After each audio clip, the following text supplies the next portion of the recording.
So basically a medical oncologist is a physician who takes care of cancer patients, and it can start all the way from advocating for preventative measures to diagnostics to the actual treatment when someone is diagnosed up to palliative care. So we are involved in the whole spectrum of care. So unlike globally, where lung cancer is one of the most commonly diagnosed cancer, in Kenya it's about I think the 17th most common cancer. So it's not very common as if you compare to other countries like the Western countries like the US, Australia, and Europe. The main risk factor for lung cancer is cigarette smoking. And this is because cigarettes have many chemicals in them that are toxic to cells. So they change how the cells divide, and they cause errors in replication which lead to abnormal cells. And these abnormal cells are what we call cancer. So because you're inhaling the smoke, the lining of the lungs is what get injured, and those cells, when they become very abnormal, they can now divide rapidly, and you get a swelling, which is what we call the cancer. And then the cigarette smoking is not just about the person who's smoking. There's also the risk of second-hand smoke. So you could be in your house, but your spouse or partner is smoking, and you think that you're not at risk, but actually you are you're inhaling more of the toxin than the person who's smoking. So even if you are spending a lot of time with someone who is smoking, then you also are at risk for lung cancer. And the more the exposure, the higher the risk. So if the higher the number of cigarettes you're smoking per day, and the number of years you're smoking, also increase the risk for lung cancer. So for those who are smoking, it is to help them to stop smoking, because smoking is an addiction. Yeah, so it's something that needs support. Like we can give treatments that can help to reduce the urge for smoking, and they need to go through like behavioral changes to reduce smoking.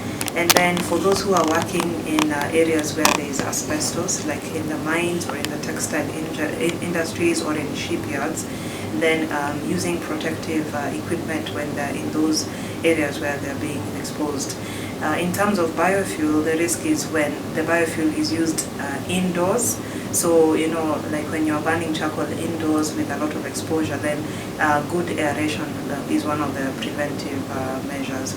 And generally, reducing the level of air pollution, which is not an individual person's job, but all of us, reducing emissions, factories using methods of reducing emissions that are harmful to the population. So as a policy, as a government policy, reducing air pollution will help. Of course, for those who have a family history of lung cancer, there's nothing they can do to prevent that or reduce that. But if you have a family history of lung cancer, then you don't want to do other things that also cause lung cancer, like smoking. So, those are just some of the things that can be done. One of the commonest symptoms is cough. But as you know, cough is a very common symptom.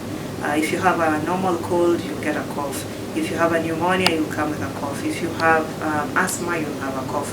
So how do you know you could be having lung cancer? So it's someone who has symptoms that last for more than 2 weeks needs to be evaluated to be diagnosed. Yeah. So patients will come with cough. They'll come with difficulty in breathing. They can come with symptoms of bone pain if the cancer has spread to the bone. They can present with spitting blood or coughing blood if one of the blood vessels in the lung is affected, and then they can also present with weight loss. But by the time a patient is presenting with symptoms, most of the time the disease is at an advanced stage, and that's because we have two lungs, and the lungs are like big. So by the time you have a symptom, the tumor must have grown to a certain extent. So in terms of symptoms, most of the time, by the time a patient is coming to you with symptoms, they already have a more advanced stage of cancer. Indeed, even if you look at the world, more than 60% of the patients will present with stage 4 disease, which is cancer that has moved from the lung and spread to other organs, because of the way that you have a capacity to withstand the disease before it's starting to cause symptoms. Essentially, the treatment is based on the stage of the disease. So the earlier stages means that the cancer is just in a small part of the lung, and in the advanced stages you have more of the lymph nodes that are in the chest involved. And if you are talking about advanced or stage 4 disease, it means that maybe both of the lungs are affected, the covering of the lungs, both the pleura is affected, or the cancer has spread to the liver or to the lung or the bone, and more often than not it can spread to the brain. So the treatment will depend on the stage. In the earlier stages, stage 1 and 2, and a few stage 3 patients where they have the lymph nodes involved, their treatment will involve surgery, so removal of the tumor, and will involve addition of chemotherapy, which is the use of drugs to kill the cancer cells, and sometimes we use radiotherapy in addition to the chemotherapy in the early stages of the cancer.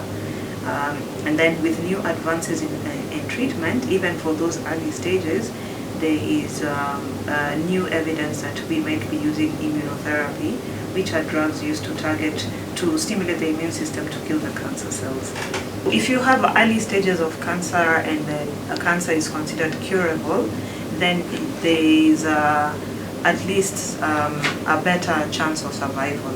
And even if the cancer is diagnosed in the advanced stages, because of all the new treatments that are available, then even the outcomes have improved. One of the challenges is that because the symptoms of lung cancer are very similar to other medical diseases like tuberculosis, chronic airway disease, we are finding a lot of our patients coming late, with advanced diseases. So having a high index of suspicion from the time patients present with symptoms and having the ability to make the diagnosis is a challenge, because if you imagine a patient who is in a rural setup, they may not have access to a CT scan, or they may not have access to a place where they can have a biopsy. So there's always that delay in the time from the time they had symptoms to the time they're being diagnosed. So that's a huge challenge for us. Our second challenge is patients not having resources to be able to access care. So that's another big challenge. And then also awareness.